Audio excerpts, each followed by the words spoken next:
नमस्कार दोस्तों, हमारे YouTube चैनल में आपका फिर से स्वागत है। आज मैं आपके सामने एक छोटी सी कहानी लेकर आया हूँ और उस कहानी का जो सार है, जो एसेंस है, वो हम सबकी ज़िंदगी से जुड़ा हुआ है। हम सबकी ज़िंदगी में अक्सर ये स्थितियाँ बनती हैं कि किसी एक मुकाम पर आकर, किसी एक स्टेज पर आकर हम कुछ अकेलापन सा, कुछ हारा हुआ सा, कुछ थका हुआ सा महसूस करते हैं। उसके बाद हमारी ऊर्जा में कमी आती है और हम ऐसा लगते हैं कि जीवन जैसे अब इसके बाद थम गया, स्थिर हो गया। इसके बाद ना प्रगति है, ना उन्नति है, ना उत्साह है, ना उमंग है। तब हम क्या करें, क्या सोचें? मुझे कहानी याद आती है एक बाज की। आपने ईगल के बारे में अक्सर सुना होगा। वो एक ऐसा पक्षी है जो बिल्कुल आसमान में राजा की तरह पूरी ज़िंदगी बिताता है और उसके पास अपनी उम्र के केवल 70 वर्ष होते हैं।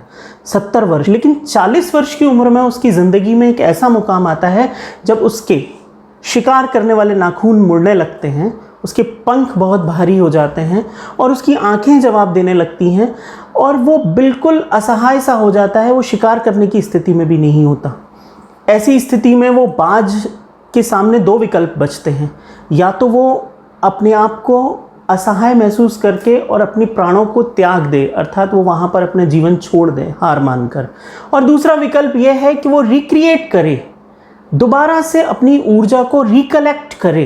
तो उसके सामने जो दूसरा विकल्प होता है, बाज हमेशा वही चुनता है। वो किसी दूर पहाड़ी पर अपना आशियाना बनाता है और 3 महीने की एक प्रोसेस से गुजरता है। और वो प्रोसेस इतनी टफ होती है कि दोस्तों सुन के भी रूह कांप जाती है। आप विश्वास मानिए, वो अपने नाखूनों को जो वृद्ध हो चुके हैं, मुड़ चुके हैं, उनको चट्टानों पर मारना शुरू करता है। अपनी चोंच जो उसकी मुड़ चुकी है, उस चोंच को चट्टान पर मार मार के तोड़ लेता है और अपने पंखों को भी वो नोचना शुरू कर देता है। यानी सारी पुराने निशानों को, पुरानी चीज़ों को जो उसके शरीर के लिए आज बोझ बन गई हैं, उन सब को वो हटाना शुरू कर देता है। और स्थिति एक ऐसी आती है कि जब वो बिल्कुल नाखून भी नहीं होते, उसकी चोंच भी जा चुकी होती है, उसके पंख भी जा चुके होते हैं और 3 महीने बाद वहीं से रिक्रिएशन शुरू होता है। उस ऊंची पहाड़ी से जहां अकेले के लिए उसने अपनी एक जगह चुनी थी, अपनी रिक्रिएशन का उसने एक स्थान चुना था, अपनी रीएनर्जाइज करने का, खुद से ऊर्जा को संग्रहित करने का एक जगह चुनी थी।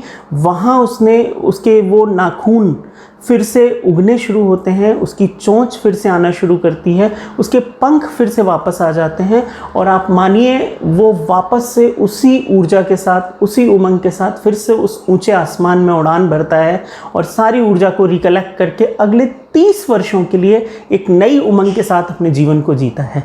दोस्तों, कहानी का सार ये है कि हम सब भी अगर किसी मोमेंट पर, किसी क्षण पर अगर ऐसा अनुभव करते हैं कि हमारी ऊर्जा हमसे कम हो रही है, हमारा विश्वास कम हो रहा है, हमारी जीने का उत्साह कम हो रहा है, तो हमको कहीं अलग जाकर, सारी चलती हुई स्थितियों से विराम लेकर अलग जाकर सोचना चाहिए, अपने अंतर्मन में झांकना चाहिए और अपनी ऊर्जा को संग्रहित करके, अपने पास रिकलेक्ट करके फिर से एक नया सृजन करना चाहिए ज़िंदगी में वापस आने के लिए, नई ऊर्जा, नई उमंग, नई तरंग के साथ, जिससे आगे बचे हुए वर्षों में भी हम जीवन को उतने ही आनंद के साथ जी सकें, उतनी ही उन्नति और प्रगति के साथ जी सकें जितना हमने अभी तक जिया है।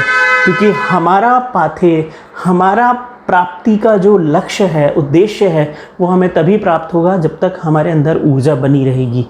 मेरी स्टोरी कैसी लगी ज़रूर बताइए। ऐसी ही कुछ प्रेरणादायी कहानियों के लिए, किस्सों के लिए आप हमारे चैनल को सब्सक्राइब करते रहिए, लाइक करिए। Thank you so much. नमस्कार।